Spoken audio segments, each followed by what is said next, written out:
a ver el canon de la Biblia. Vamos a ver la parte 3.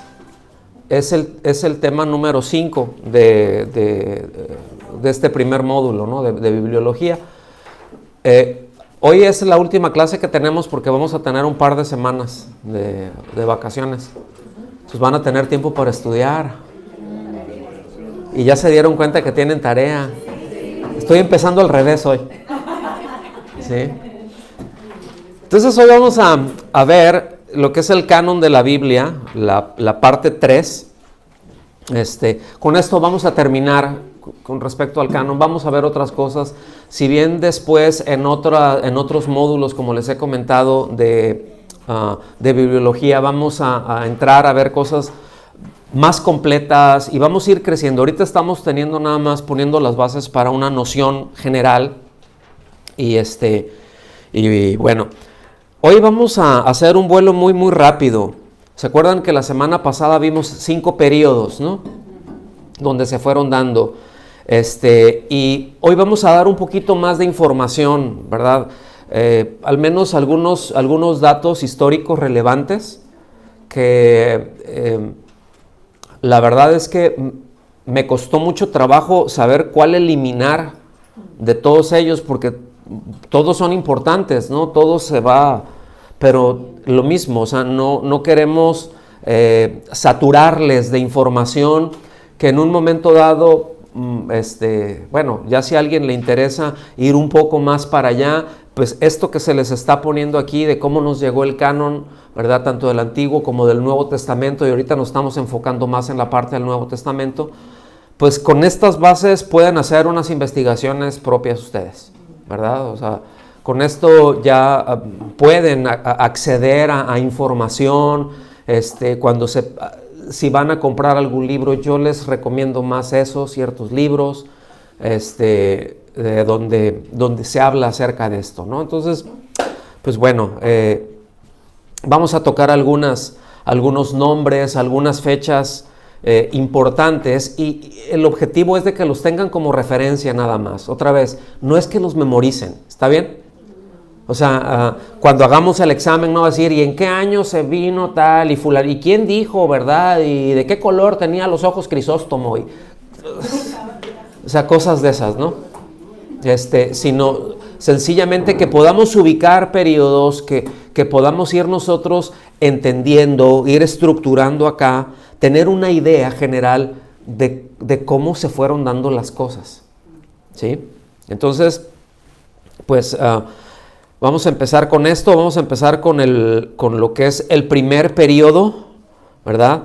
Y aquí solamente vamos a ver algunos ejemplos, repito, solamente para que los ubiquen. Acuérdense, el primer periodo es el siglo I. ¿Cuándo es el siglo I? ¿De qué año a qué año? Del 0 hasta el 99, ¿verdad? Hasta ahí llegamos, ¿no? Bueno, entendemos también que más o menos a partir de qué año se empezaron con los escritos de la Biblia. Hay algunos que dicen 52, algunos dicen 47. Muy difícil poder datar con exactitud eso, ¿no? Tener ese registro, al menos en lo que fue el primer, segundo siglo, es decir, decirlo así exactamente, pero más o menos, vamos a ponerlo a la mitad, ¿verdad? Segunda mitad del siglo primero, ¿verdad? Ahora, porque en todo ese lapso de tiempo, como lo mencionamos, se fue escribiendo todo lo que nosotros tenemos como el Nuevo Testamento, o sea, aproximadamente, ¿vale? Unos 50 años se escribe todo el Nuevo Testamento, se empieza la distribución. ¿Recuerdan la parte geográfica? ¿Qué importante es eso? Cómo tomaba tiempo, ¿no? En llegar, copias que se hacían, no era algo tan rápido, no era un copy and paste, ¿verdad? Sino los procesos eran muchísimo más largos, ¿no? Las distancias, el tiempo que se tomaba, etcétera. Se necesitaban recursos para ir y llevar una copia de una iglesia hasta la otra, y generalmente lo hacían a manera de relevos, ¿no? O sea, lo que me quede más cerca, yo te lo llevo a ti, tú haces la cosa y se lo llevas allá, y aquel se lo lleva a aquel, y así.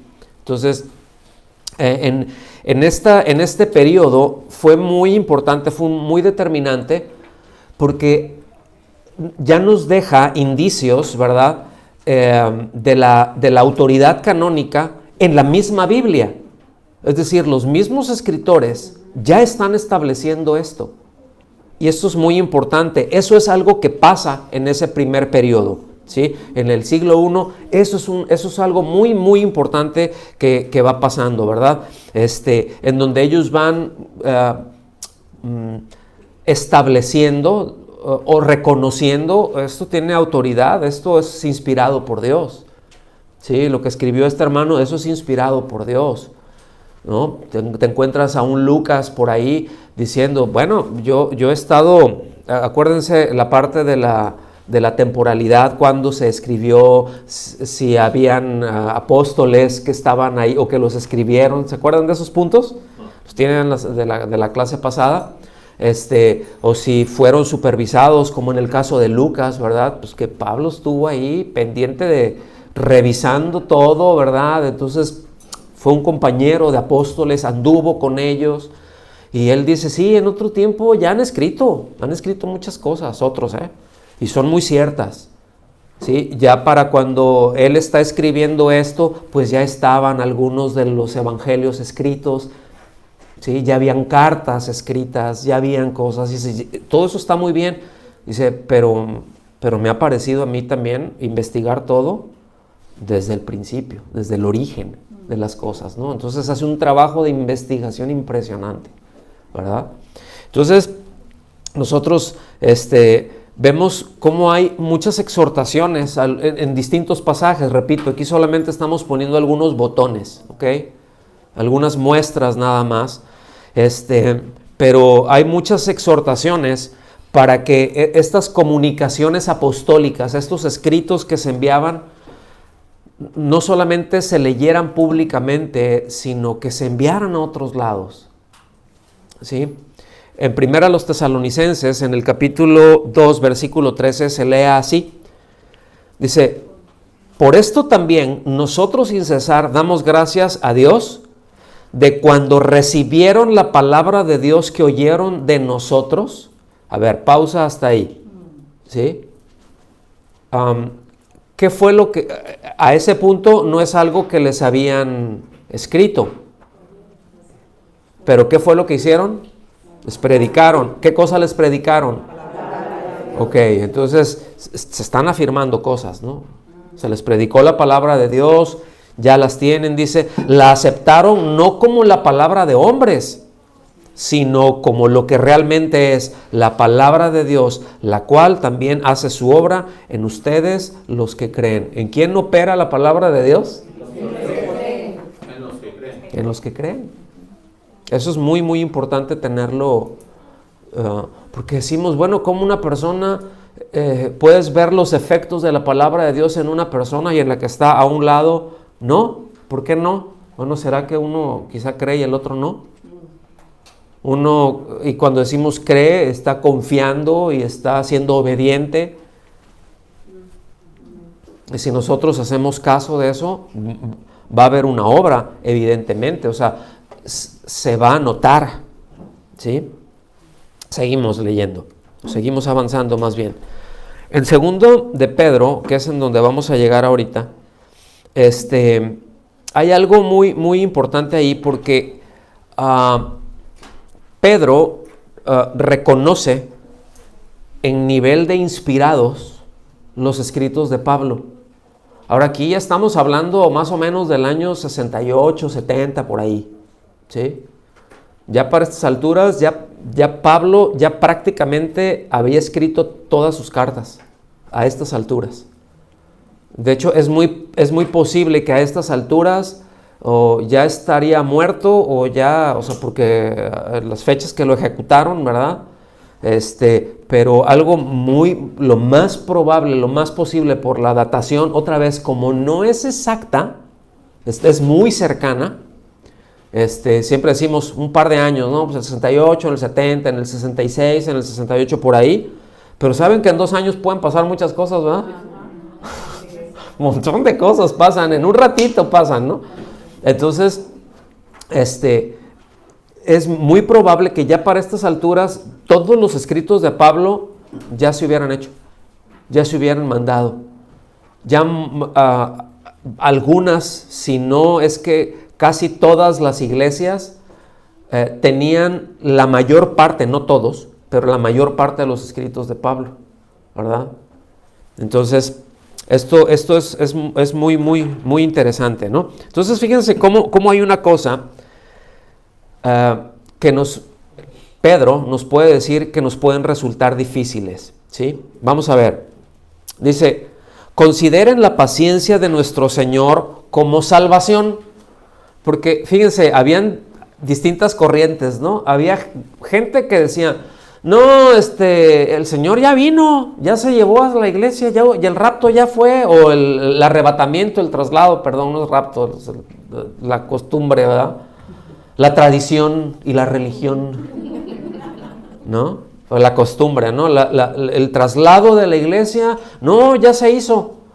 Y otros, no, hombre, pues eso no va a pasar. O sea, habían como que esos dos lados, ¿no?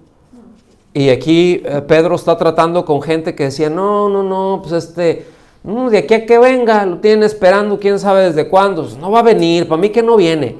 Y les dice, no, es paciencia. ¿Qué tan paciente será el Señor que tiene 2000 años esperando? Y esa paciencia es para salvación. Nosotros a veces 2 minutos, 30 segundos, yo hace rato casi se me tuerce el hígado porque no me podía botonar aquí, ya estaba a punto de ceder a mi orgullo y pedirle a Rocío que me ayudara. Pero no. Lo venció. Sí, ya luego les digo, les hablo más de la humildad y del libro que escribí, de cómo lograrla. ¿No? Los 10 pasos para llegar a la humildad, ¿no? Entonces dice, consideren la paciencia de nuestro Señor como salvación. Dice, tal como les escribió también nuestro amado hermano Pablo. ¿Sí? Dice, según la sabiduría que le fue dada, asimismo en todas sus cartas habla en ellas de esto. Está reconociendo, ¿sí? Dice, en las cuales hay cosas difíciles de entender. ¿Sí? ¿De repente se topa con cosas difíciles en la Biblia usted? Sí. Que dices, ay, de la salvación, y que esto, y que por qué, y bueno, hay cosas difíciles. Dice, que los ignorantes e inestables tuercen, como también tuercen el resto de las escrituras para su propia perdición. Cuando aquí está diciendo ya el resto de las escrituras, está implicando todas las cartas de Pablo como parte de las escrituras. ¿Lo está viendo? Entonces, repito, como hay cosas que nos pueden resultar difíciles, pero sí hay solución a eso. O sea, es porque luego nos desanimamos. Ay, está difícil, ay, no, qué difícil. Bueno, ¿y quién dijo que tiene que ser fácil? Son asuntos muy complicados, ¿sí? Sobre todo para la mente del hombre caído. O sea, la mente natural dice, no, está bien rudo eso de entender. Dice, claro, porque las cosas espirituales se disciernen espiritualmente, pero lo tengo que entender. O sea, hay cosas que tengo que entender, ¿sí? Entonces, la solución para eso es aplicarnos en eso, es esforzarnos en eso, no desanimarnos, es todo lo contrario. Cuando lo vemos complicado, vamos a echarle más ganas. ¿Por qué? Porque está complicado. Cuando está facilito, pues es como andar en bicicleta. Pues lo rudo están en las subidas. Y ahí es en donde viene el esfuerzo. Ya cuando uno va de bajadita, ya nomás le haces... O ni haces nada, depende cómo esté la bajadita, ¿verdad? Es por eso que luego están los que haciendo el ejercicio ese de la bicicleta, ¿se acuerdan? Luego de repente unos están acá y otros se quedan. ¿Qué pasó? ¿Qué estás haciendo? No, es que voy de bajada, dice. Tú dale, tú vas de subida, pedaléale, ¿no? Entonces hay cosas que son difíciles de entender, pero necesitamos aplicarnos porque podemos correr el riesgo de torcerlas si no las entendemos. Y ese es un asunto bien tremendo, que luego hablamos cosas que no entendemos y eso es de lo peor que podemos hacer. Empezar a hablar y discutir cosas que no entendemos y sobre todo hablarlas y discutirlas con alguien que sí las entiende. Y tenemos que ser muy cuidadosos, ¿no? Por eso a veces, como dice el proverbio 1252, ya le cambié el nombre. Calladitos nos vemos bonitos, ¿verdad? Ese ya no lo aprendimos todos, ¿no?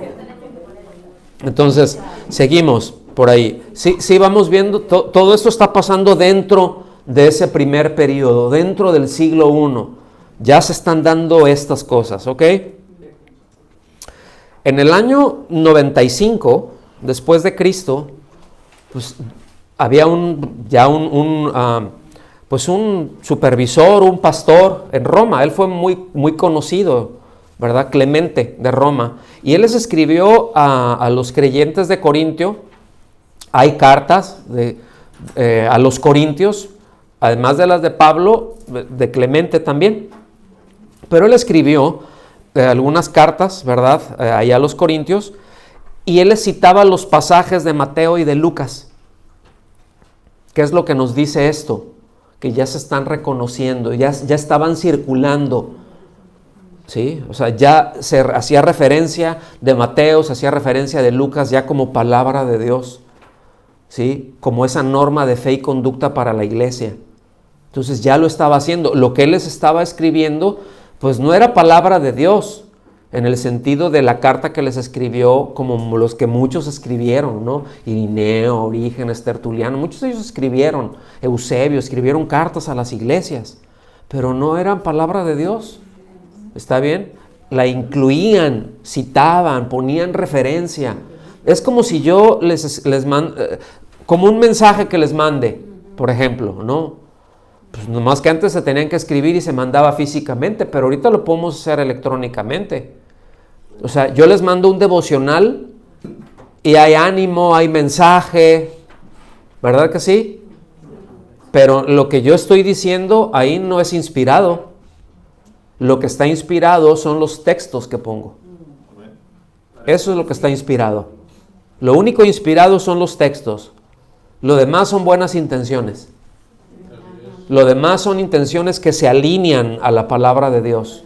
Son pensamientos que se alinean a la palabra de Dios, pero no son pensamientos inspirados. Ahí hay que tener mucho cuidado siempre con el uso de ciertas palabras, porque luego utilizamos palabras y no entendemos la profundidad que tiene y hacemos mal uso del lenguaje. Luego entonces, cuando leemos algo que no es precisamente nuevo, nos cuesta trabajo entenderlo. ¿Sí me explico? Porque luego es ¿cómo se está utilizando? Pues sencillamente lo utilizaban muy bien porque era el medio de expresión y de comunicación que tenían para hacer una discusión, por ejemplo, ¿no? O sea, déjenme, hago un paréntesis, pero los debates de la iglesia, es cierto que se hacían concilios y ahí se trataban cosas, pero cuando luego había alguna disputa, generalmente esos debates iniciaban por escrito. O sea, yo pienso esto y tenía que ser muy bueno para plasmar lo que estaba diciendo. De tal manera que cuando otro lo leía, sabía lo que yo estaba diciendo. Y ay, no, pues yo esto es lo que entendí. No, el uso que se le daba al lenguaje era el correcto. Entonces, cuando alguien quería refutar eso, lo hacía por escrito. Y así corría por muchos lados y la gente, los pastores, los obispos, ¿verdad? O sea, los supervisores, pues, veían las posturas y no, a ver, tenemos que reunirnos. A ver, esta es la postura, pero ya la tengo por escrito, aquí está muy objetivo, ¿verdad? No hay nada, como decimos en México, me vayan a salir con que a Chuchita la bolsearon, o sea, me salgan con cosas raras, y acá también tenemos esta otra postura, y aquí tenemos la Biblia, vamos a ver cuál es la que se alinea a la palabra de Dios. Y eso es lo que pasaba en los concilios, ¿sí? Entonces, en ese año, en ese escrito, hay mucha evidencia. Estábamos hablando de Clemente de Roma del año 95, había mucha evidencia, palabras que se ponían, frases, ¿sí? A la carta a los hebreos, como a la carta a los romanos, como a la carta a los corintios, como la primera a Timoteo, ya en estas alturas, fíjense. O sea, pasó muy poco de la última carta de Pablo a estas, ya la tenía, ¿sí? La primera de Pedro también ya la tenía, Efesios ya la tenían, o sea, ellos ahí en Roma, ¿no? Y él en estos escritos hacen referencias a esto, pues como dice la escritura, ¿verdad? Y citaban Efesios, por ejemplo, como dice en tal parte, pum, pum. Y ahí se veía a la hora de que ahorita un filólogo, alguien lee eso, y ve esto y dices, no, tiene una influencia impresionante de todos estos escritos. O sea, está por un lado, está presentando una evidencia, ¿verdad?, de esos escritos, pero también está dejando ver la influencia que esos escritos tienen en esa persona. Entonces, bueno, ahora sí que Clemente de Roma no era cualquier hoja de tamal. ¿Ok? ¿Sí se entiende, verdad? ¿A todos les gustan los tamalitos? El que está bien, sí. El que está mal, no. Vámonos a la primera mitad del siglo II. ¿Sí? Aquí, bueno, los primeros, hubieron 3 que se conocen como padres, ¿verdad? Los más notables de la primera mitad del siglo II. Y es porque estos fueron personas que tuvieron un contacto, fueron discipulados, tuvieron un contacto directo con los apóstoles. ¿Sí? Ellos fueron los que quedaron después de ellos. Es la siguiente generación. ¿Está bien? Y estos fueron Clemente, fueron Policarpo, ¿sí? Fueron Ignacio. ¿Okay? Entonces ellos, en todas las cartas que escribieron, en las comunicaciones que tenían evidentemente en su predicación, incluían la mayor parte, ya a estas alturas, de lo que tenemos como el Nuevo Testamento. Algunos a lo mejor les faltaba alguna carta por ahí porque todavía no les había llegado la copia, pero vamos a decir, aquí ustedes los que estaban en un circuito alto, ¿sí? Y los que tenían el entendimiento y hay que conseguir, a ver, mandaron para acá, hazme estas copias de esto y a ver, y de ahí te van estas para allá. Entonces ellos tenían ese enfoque, tenían esa carga, ¿sí? Y esto pues no es nada casual. Es decir, ellos abrazaban todo el Nuevo Testamento como autoritativo. O sea, ellos cuando le daban alguna instrucción, digamos, tanto en su predicación como cuando le escribían a alguien, alguno de las, que muchos escribieron mucho, ¿sí? No decían, pues es que esto lo digo yo y esto es, no. O sea, es que mira, el asunto está así como dice la Escritura y citaba el Nuevo Testamento. Y esto como dijo, entonces todo eso iba siendo, era aceptado todo el Nuevo Testamento como autoritativo. Entonces van a ser los siguientes temas que vamos a ver, ¿sí? En este módulo, la autoridad de la Biblia, por qué es autoritativa, etcétera, etcétera, ¿sí? Entonces, eso es muy importante.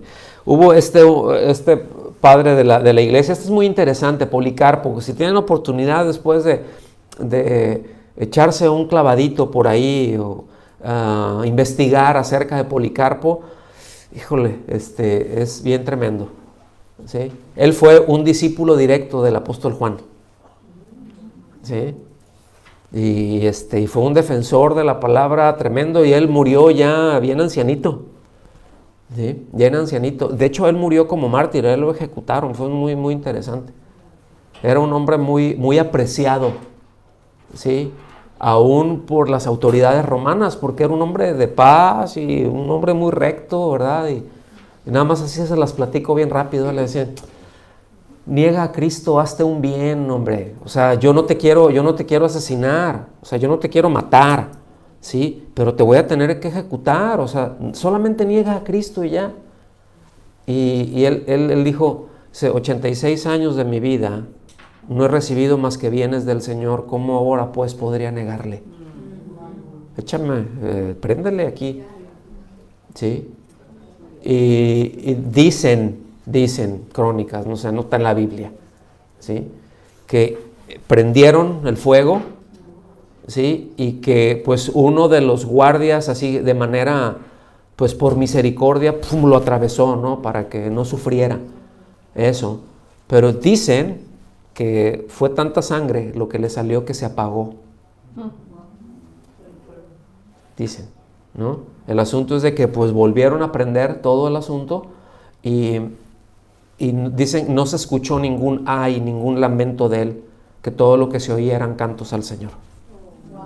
O sea, dando gracias porque le hubiera permitido estar ahí en eso y porque lo hubiera fortalecido, por haberlo fortalecido para no negar su nombre. Esos son hombres, ¿eh? Esos son hombres. Esos son cristianos. ¿Ok? Entonces, repito, él conocía personalmente, bueno, al apóstol Juan y muy probablemente a otros de los apóstoles. Y él utilizaba citas combinadas, tanto del Antiguo como del Nuevo Testamento, en su predicación, en sus escritos, ¿verdad?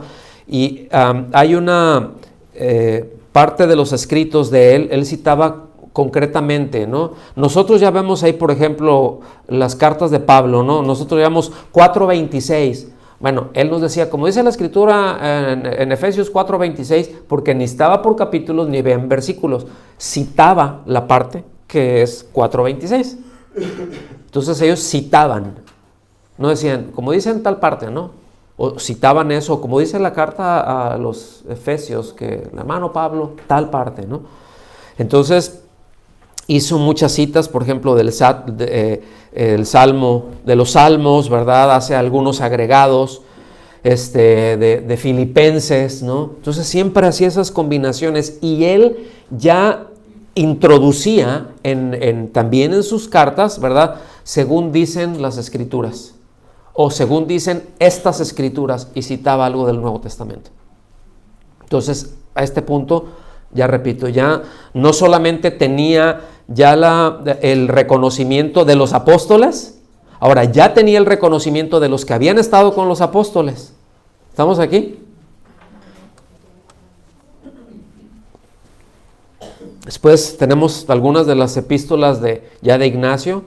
Esa palabra circa quiere decir alrededor de. Lo quise dejar ahí porque después se pueden encontrar ustedes en algunos libros, eso es circa y circa, ¿qué será? ¿Será circo? ¿O será el nombre del libro que escribió y quieren empezar a buscar circa? Pues quién sabe qué es, no, ya no existió. No, circa quiere decir alrededor de. ¿Ok? Más o menos, en torno a. Entonces, esto quiere decir que de las epístolas que escribió Ignacio alrededor del año 115 después de Cristo, ¿verdad? Ya incluyen muchas partes de los evangelios, ya incluyen mucho del vocabulario y de la teología paulina, ¿sí? Ya hace muchas referencias paulinas, ¿sí? O sea, de las cartas de Pablo. Otra vez, ¿no? Probablemente en muchos, de hecho, en algunos de esos dice en la carta tal, o como dice el apóstol Pablo en tal, ¿verdad? O como dice el apóstol Pablo y pum, cita eso. Entonces, eso es muy, muy importante. ¿Está bien? En esos mismos tiempos, un poquito más adelante, Papías, que fue obispo de Hierápolis, más o menos, o circa 130, 140, ¿sí? Es decir, alrededor.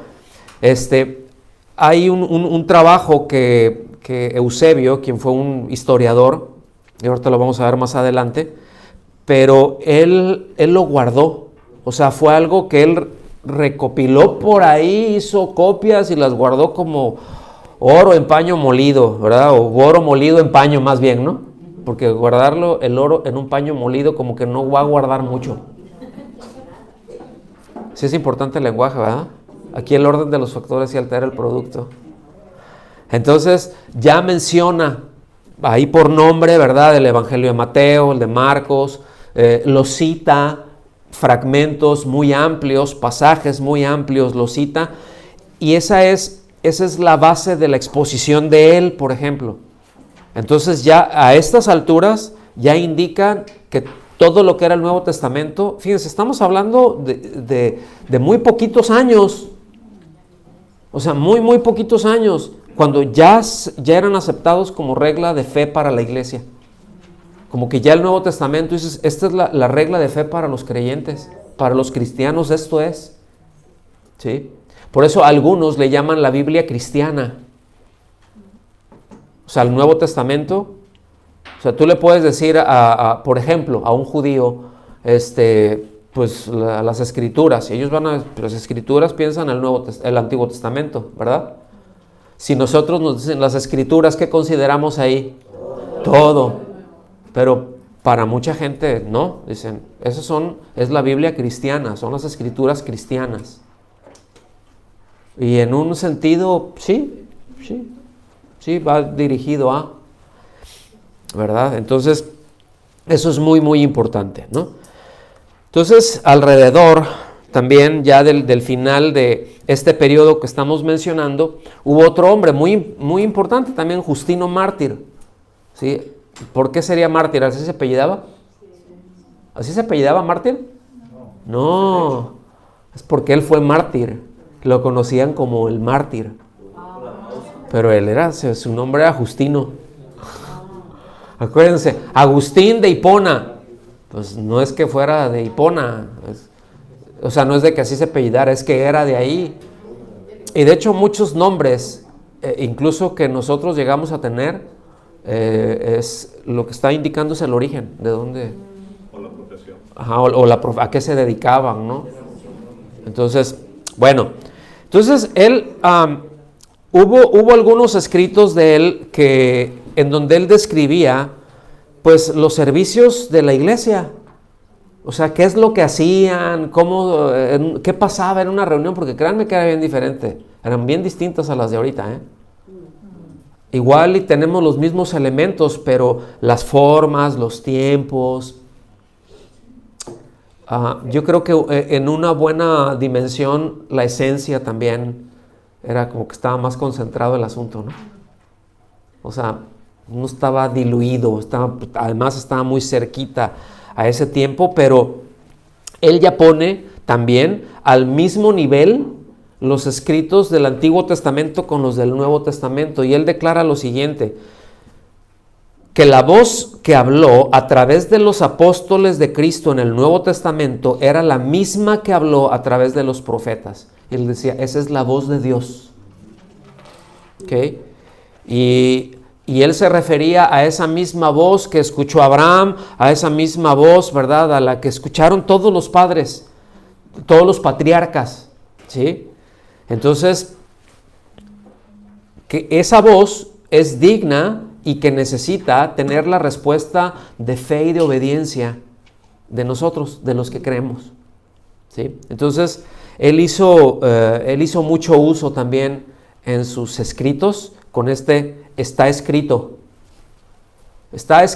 ¿verdad? O como está escrito.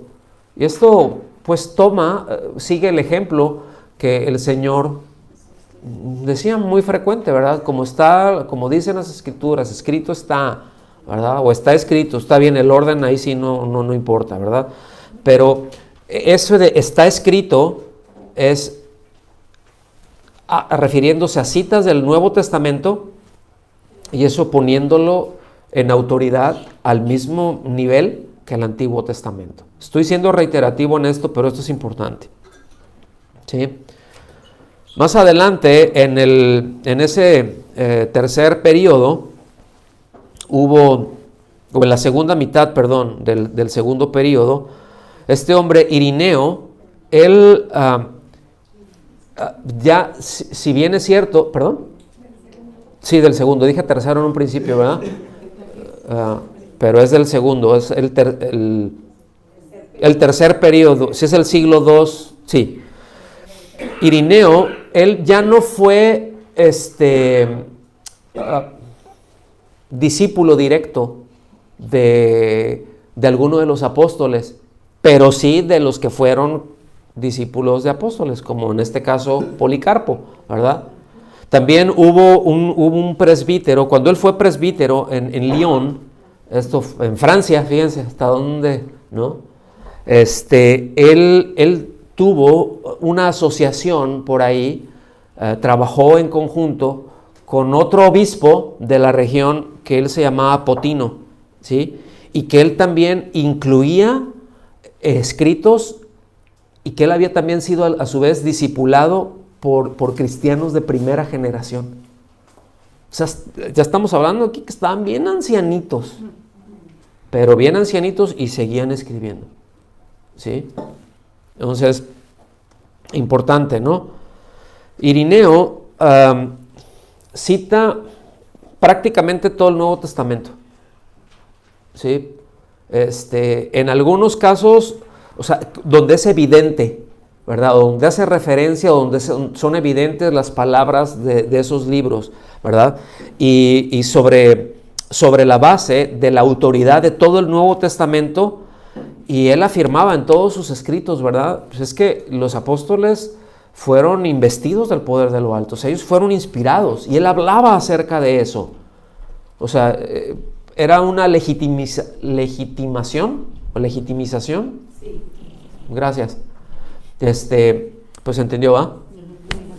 Entonces, él, además de los evangelios que citaba, que estaba, y la base de su predicación, tenía como referencia Hechos, ¿verdad? Primera de Pedro, Primera de Juan, todas las cartas de Pablo. Por alguna razón no tenía la de Filemón, o no sé, al menos de los escritos que se tienen de él. Esto no quiere decir que no los incluyó él, sencillamente es de los escritos que él, o que se tienen de él, no incluía esto, ¿no? Probablemente hay otros escritos que no se conocen y que sí los incluía, no lo sabemos, pero están estas cartas, ¿no? Entonces eso es muy, muy importante. Ya más o menos para el año 170, ya el canon del Nuevo Testamento, ¿verdad? Ya prácticamente ya está todo. Lo que nosotros ya tenemos, ¿verdad? Habían por ahí, la segunda carta de Pedro, es como que habían ciertas dudas, ¿sí? Pero recuerden la distancia, la parte geográfica, ¿sí?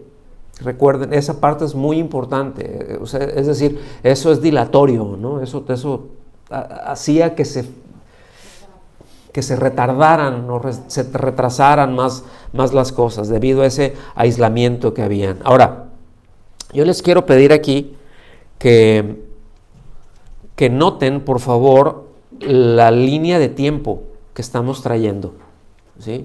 Ya lo tienen ustedes ahí escrito, pero pongan atención en esto, en la línea de tiempo, cómo viene, porque es muy importante, ¿sí? Sobre todo si alguno de ustedes desea ir más allá en profundidad de elementos históricos, porque precisamente la historia es lineal. O sea, la historia se empieza aquí y termina acá y hazle como quieras. No es de que se repite, ¿sí? O sea, la historia va siendo lineal, ¿sí? Se pueden repetir mismos ejemplos o se pueden repetir mismos errores, ¿sí? Pero eso no tiene nada que ver con la historia, eso tiene que ver con ignorar la historia, ¿verdad? O de plano, o sea, ignorarla en los dos sentidos que ya sabemos. No la sé o no me interesa, la hago a un lado, la ignoro, ¿ok? Pero aquí en este cuarto periodo y en el siglo III hubo un hombre muy sobresaliente, ¿sí? Que es Orígenes. Él escribió mucho, Orígenes, y es un hombre muy, muy interesante, pero otra vez no es el tema, pues, ¿no? Ese a lo mejor lo veremos en alguno de los módulos, ¿verdad?, de patrística, o cuando lleguemos ahí en algún momento, en algunos años de ahora, ¿sí? Pero él era un erudito, era un exégeta, es decir, él ya se iba a ver qué es lo que dice aquí, a ver, esta frase, ¿sí? Y ya empezaba a desarrollar y hacer comentarios críticos del Nuevo Testamento. Cuando digo críticos, no es de que lo estaba criticando, hablando mal, sino analizando, haciendo comentarios, ¿sí? A ver, aquí dice tal esto, ok, es por esto y por esto, porque en ese entonces se hacía así, y ya él ya empieza a incorporar, ¿sí?, elementos ya del estudio, en donde no vamos a identificar cuando habían figuras de lenguaje, ¿sí me explico? Ya él empezaba a identificar todo eso y hacer pues algunas reflexiones importantes, ¿sí? Y él decía que él hacía esos escritos, esas reflexiones solamente de los escritos que eran inspirados por Dios. Entonces él incluyó todo el Nuevo Testamento. Entonces qué interesante sería tener los comentarios de esos hombres, ¿no? Algunos los tenemos por ahí, pero algunas de parte de sus obras, ¿no? Porque eran obras muy extensas, ¿no? Y no son muy asequibles, trabajos más amplios de ellos, ¿no? Vámonos al quinto periodo, ya estamos en el siglo IV. Y aquí en el siglo IV está este hombre Eusebio, que fue obispo o un supervisor ya de Cesarea en el año 315. Si ubican, fíjense, miren, aquí en todo esto hay cosas que estoy mencionando que bien nos haría tener algunos mapas, ¿cierto? Esa es una materia importante, ¿sabían ustedes? Geografía bíblica. Porque luego hablamos, no, pues de Cesarea, pues ¿dónde estaría? O sería Cesarea. Sí, y andamos ahí, pues quién sabe por dónde andaba. No, pues era en la parte de Siria. ¿Ok? Lo que nosotros conocemos ahorita como Siria. No, es que Hipona, ¿de dónde sería? Bueno, pues es acá en Egipto. Alejandría es en Egipto, ¿verdad? Ahí en el mar Mediterráneo. Entonces, todo ese tipo de cosas es muy importante que las ubiquemos, hermanos. Hagan uso, miren, si no me equivoco, esto también trae. Pero todas las Biblias traen mapas. Vean los nombres que están ahí, que se dicen ahí, que se mencionan acá y a buscarlos. A ver, ¿en dónde está este? ¿Sí? Y tenerlos presentes, porque es muy importante. ¿Sí? Entonces, él hace una declaración muy directa ya en esas alturas con respecto al estado o a la condición del canon. Hace un par de comentarios, se los voy a leer. Dice, los 4 evangelios, los hechos, las cartas de Pablo, incluyendo, dice, Hebreos, porque muchos pensaban, de hecho hasta la fecha, pensaban que Hebreos lo escribió Pablo. O sea, para muchos, hoy en día no se lo escribió Pablo, ¿verdad? Y lo defienden. Ahora no se sabe, pero difícil por el vocabulario, por el estilo tan impecable que tenía o que tiene la carta a los Hebreos. Sí, dice, con Judas en cuanto a quien fue su autor, ¿sí? Primera de Pedro, Primera de Juan y Apocalipsis fueron aceptados como canónicos universalmente, porque habían dudas. De hecho, hubo algunos que incluso Santiago decían, no, esto no.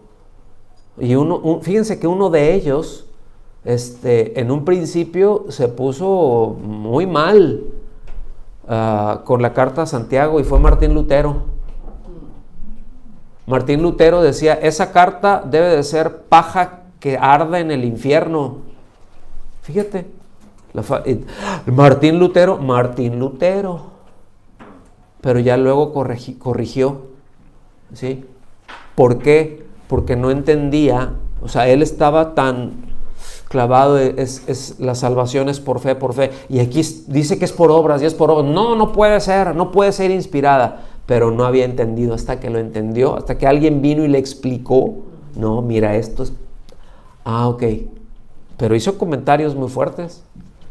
Por eso, siempre que leemos algo de alguien que no sea la Biblia, hermanos, nosotros necesitamos ubicar cuándo lo dijo y por qué lo dijo.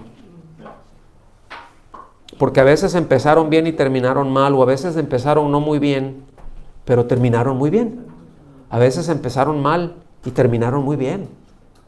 ¿Sí me explico? Entonces es importante, porque luego se les achacan cosas que dijeron que ellos no dijeron, o la dijeron en un contexto muy distinto al que se plantea.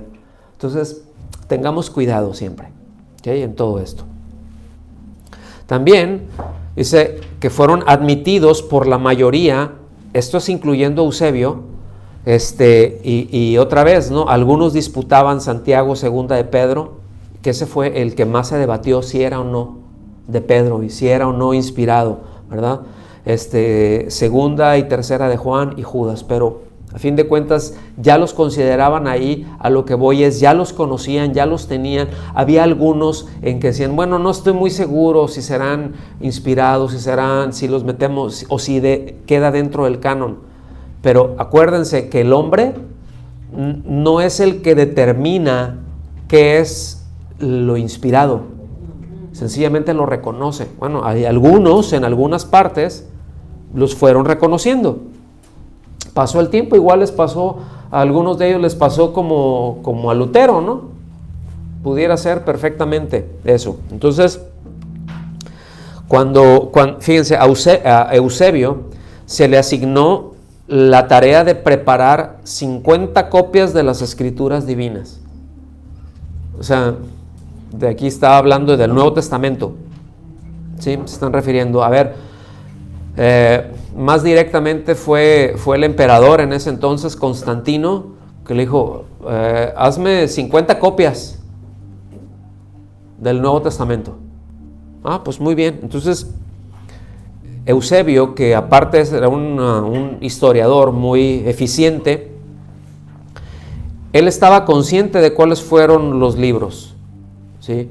Él estaba consciente de cuál era el canon, y cuando hizo esas copias ya las incluyó. Ya estamos hablando de un periodo, pues ya ahí en el siglo IV, ¿no? A principios del siglo IV. Seguimos avanzando porque ya necesitamos casi terminar, ¿sí? Entonces, a estas alturas, yo quiero traerles a memoria, otra vez, la historia es lineal. Hay muchas cosas que se hablan con respecto a Constantino y el imperio de Roma y en dónde fue que hubo ese cisma en la iglesia y cuándo fue la iglesia católico romana. Y aquí se empezaron a dar ciertas cosas. Acuérdense que hasta este momento hubo muchos periodos en donde la iglesia era muy perseguida, ¿ok? Era y habían algunos emperadores que les daban chance, pero otros que eran implacables con los cristianos. Bueno, no voy a entrar ahorita ahí en el tema de Constantino. Hay relatos que dicen que él se convirtió. Yo tengo mis serias dudas, ¿sí? Porque a fin de cuentas él se decía, ¿verdad? Él se inclinó por la doctrina de Arrio, o sea, que negaba la divinidad de Cristo. Entonces, el que niega al Hijo niega al Padre, y el que no abraza la Trinidad, pues ¿cómo puede ser salvo? Porque está en la Biblia. O sea, niego al Padre, pero estás negando al Hijo. ¿Sí? No, niego al Hijo, estás negando al Padre. Hay mucho acerca de eso. Entonces, por eso digo yo, tengo mis serias dudas. Podría casi, pero mejor no decir, porque si fue salvo o no, si era creyente o no, pues miren, eso Dios lo sabe, ¿sí? Entonces, no vamos a entrar por ahí ahorita, ¿no?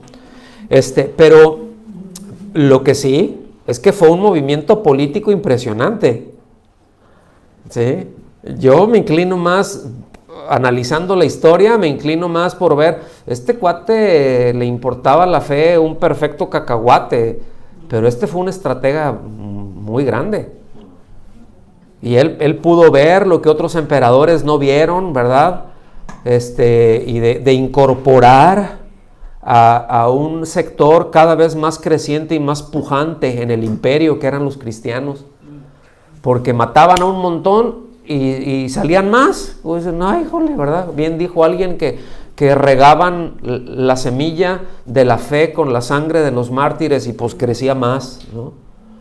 Entonces él vio todo esto y bueno, pero hubo problemas dentro del imperio, ¿sí? Y él cambió de ser un imperio perseguidor de la iglesia a hacer a la iglesia oficial.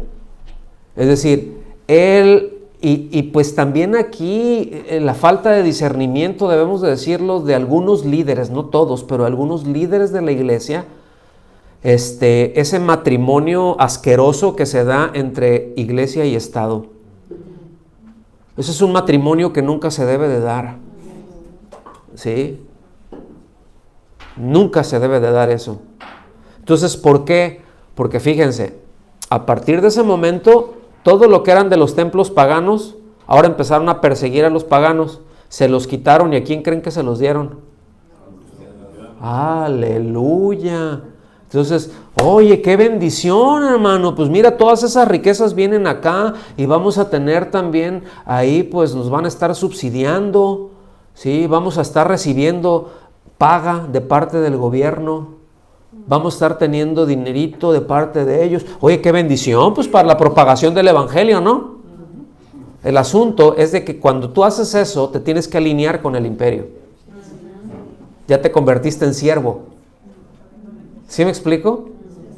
Y cuando se da todo eso, hubo una cisma. Ahora, ya se conocía como que cristianismo, ¿verdad? El imperio romano es cristiano. Eran unos tremendos, ¿verdad? Pero bueno, se decían ya nominalmente. Nunca debemos de perder de vista que en medio de todas estas cosas, siempre ha habido un remanente, ¿eh? Siempre Dios se ha guardado gente. Por eso estamos aquí también. Sí, pero siempre se ha guardado, sí, la mayor parte se va por acá, pero Dios siempre se guarda un remanente. ¿Ok? Y ustedes recordarán que hubo una división del imperio, el imperio del este y del oeste, y que quedó, entonces llegó un momento en que ya eran dos emperadores, ¿no? Entonces uno se peleaba con el otro, pero los dos cristianos, se odiaban a muerte, ¿no? Pero bien cristianos. Entonces, la capital del imperio del oeste, ¿sí?, era Roma. Y la capital del imperio del este llegó a ser Constantinopla. ¿Ok? Turquía. Entonces, y queda la iglesia, y entonces ahí es en donde viene, ya no era nada más iglesia católica, ¿sí?, apostólica, que dijimos, ¿verdad?, que eso está etimológicamente es correcto, pero aquí ya viene la diferencia romana, porque ya pertenecía y se consideraba hacia el imperio del oeste, y en el este entonces queda la iglesia ortodoxa, que ya no eran papas, hasta la fecha son patriarcas. Y eso es lo que en buena medida dominó esa parte y todo lo que es el este de Europa. ¿Sí? De hecho, hay lugares en donde la religión oficial es, como en Rusia, por ejemplo, también en tu tierra, ¿no? En Rumanía. Es la iglesia ortodoxa. Y tienen sus rollos y los ves y salen acá y sí parece, pero no tienen imágenes. Hay cosas distintas dentro de su liturgia y aún dentro de su dogmática de la iglesia católica, pero ahí, ¡pum!, salieron botados, ¿sí? Entonces, pónganme atención, todo eso influye, todo eso ha entrado en juego en la historia del cristianismo. Y ya unos se van para acá y otros se van para acá, y entonces, no, pero tenemos que revisar a los de allá y los de acá dicen, ¿y por qué? Aquí nosotros, ahora sí que como se dice en México, aquí nomás mis chicharrones truenan, ¿sí? O sea, aquí nomás yo digo, ustedes son de allá, nosotros de acá y no tienen por qué. Entonces, hasta la fecha hay esa separación muy, muy fuerte, ¿sí? Yo me atrevo a decir que un poco todavía más apegada a un cristianismo histórico es la iglesia ortodoxa, muy por encima de la romana, ¿sí? No quiere decir, no estoy diciendo que está bien todo lo que dicen porque no, pero tiene, se engancha más, vamos a decir así, se engancha más con el cristianismo histórico. ¿Okay? El asunto es de que aquí hubo un par de personajes muy importantes en la parte oeste que fueron Jerónimo y Agustín. Jerónimo de Estridón, acuérdense ese nombre. Él fue, por encargo del Papa de Roma, ¿sí?, hacer una copia, no una copia, pero un escrito ya en latín. Hasta estas fechas todo se movía, era más el griego el que dominaba. Pero aquí ya fue, a ver, aquí vámonos por el latín.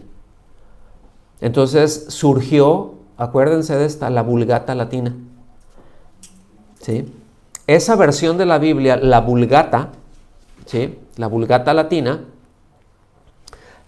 se toma básicamente es una traducción. El Antiguo Testamento hacen la traducción de la Septuaginta, que fue la traducción que hicieron 70 eruditos del hebreo al griego. Y en los tiempos de Jesús, ¿verdad?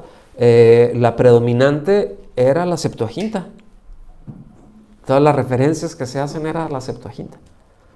Entonces, él traduce esa parte del griego, la traduce al latín del Antiguo Testamento, y todos los escritos, ¿verdad? Los documentos que tenían, los manuscritos que se tenían, las escrituras que se tenían, las traduce al latín. No voy a entrar en algún par de errores, después lo vamos a ver. Debo decir que la Vulgata Latina es una muy buena traducción. Sí, pero tiene sus detalles. O sea, por ejemplo, nada más así, ya que me metí en estas, ¿no? Tiene, por ejemplo, traduce la palabra amor, ágape, la traduce como caridad. ¿Y cuántos saben que amor y caridad son cosas distintas? ¿Sí?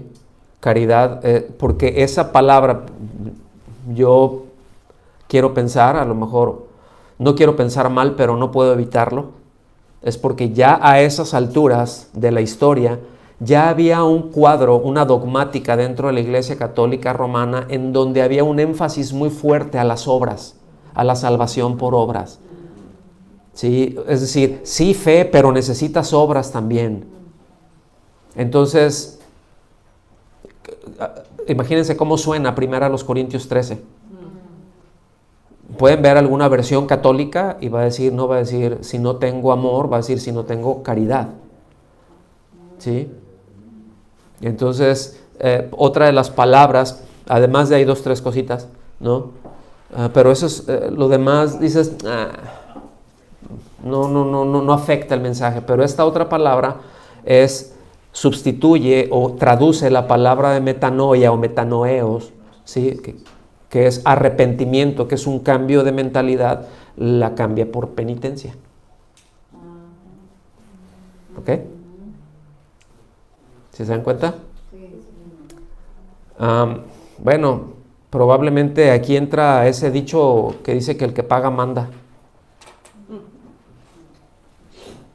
¿Sí? Entonces, pues el que pagó por esa traducción, pues fue la Iglesia de Roma.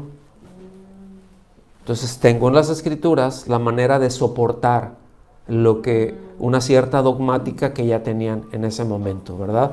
Entonces, y bueno, Agustín no estaba tan peleado con Jerónimo,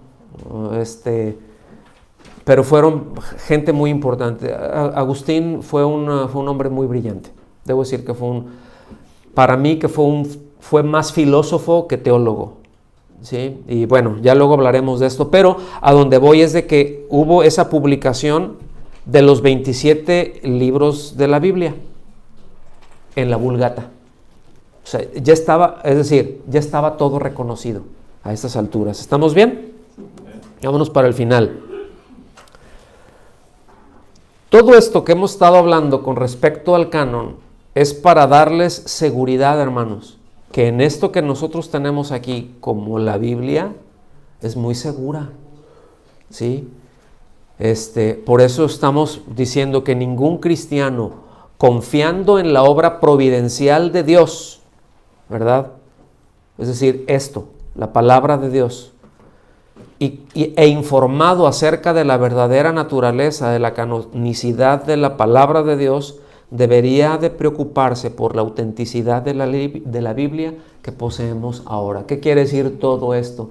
Tenemos una Biblia muy segura. ¿Sí? Tenemos una Biblia muy, muy segura. Y aquí es, a pesar de todo el paso de tantos años y de tantas cosas y de tantos pensamientos que se han metido, Dios ha preservado su palabra. Y Dios la preserva. Dios sabe cómo cuidar. Nosotros no tenemos que defender la Biblia se defiende sola. O sea, no tengo que buscar crear argumentos, solamente que tome los argumentos de Dios, que tome la verdad, que pueda ver la parte histórica, todo eso, y nos asentamos y tenemos muy seguro, ¿sí? Entre una versión y otras, estas son partes que iremos a ver después, pero entre una versión y otra, entre una fuente y otra, pueden haber diferencias. De hecho, en muchos casos dicen, no, pero es que hay alrededor de 5,000 diferencias entre esto. Sí, pero ninguna de esas marca. ¿Sí me explico? O sea, sí pueden haber muchas diferencias, pero ninguna de esas diferencias altera el mensaje. Un ejemplo, ¿verdad? Y Jesús bajó del monte con sus discípulos. Y en otra va a decir por ahí, Jesús bajó del monte. ¿Y los discípulos? Pues a lo mejor venían con él, pero a mí el que me interesa que bajara es el Señor. Seguramente andaban con él. O sea, se puede asumir. ¿Sí me explico? Pueden haber diferencias así, ¿no? Pero la verdad es que son menores. Es un uno. Ahorita dicen los que saben, ¿verdad? Los eruditos, que nosotros tenemos una fiabilidad de la escritura altísima, como ningún libro puede haber. ¿Sí? O sea, se ha sometido a un escrutinio como ningún otro libro se ha sometido al escrutinio, ¿sí? A lo largo de la historia, ningún otro libro se le ha tratado de destruir tanto como a la Biblia. Y si alguien dice, nadie niega, por ejemplo, la autenticidad de las guerras de Galia de Julio César, ¿sí? Y las guerras de las Galias, pues los manuscritos que llegaron a tener eran de casi 1000 años. O sea, copias de esos manuscritos, y nadie dijo nada y nadie cuestiona la autenticidad de por ejemplo, de que la guerra de las Galias era de Julio César.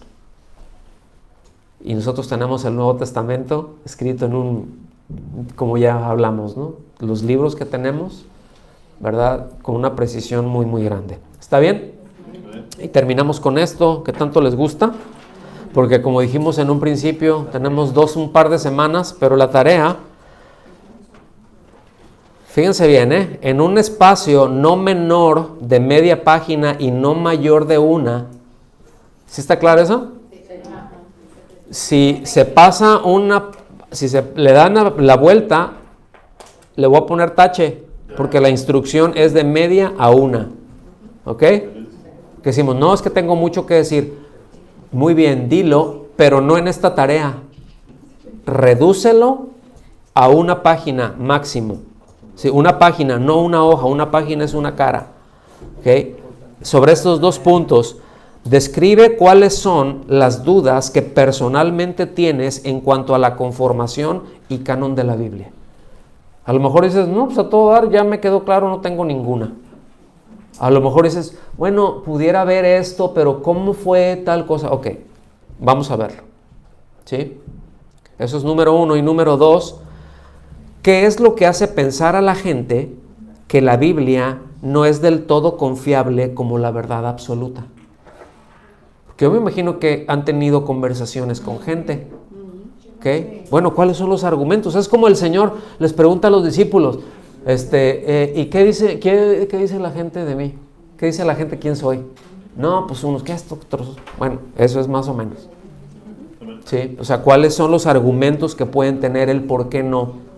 ¿Qué buscamos con todo esto? Otra vez, que el conocimiento aquí se vaya afirmando, despejar dudas y que tengamos una argumentación sólida para la hora de que podamos hablar con toda libertad. La Biblia dice esto. No, pero la Biblia tal. Sí, pero hay esto y esto y esto. Esta es mi base de argumentación. Así tranquilito, sin pelearse, pero con el conocimiento, hermanos, de lo que estamos hablando. ¿Está bien? Pues con esto terminamos.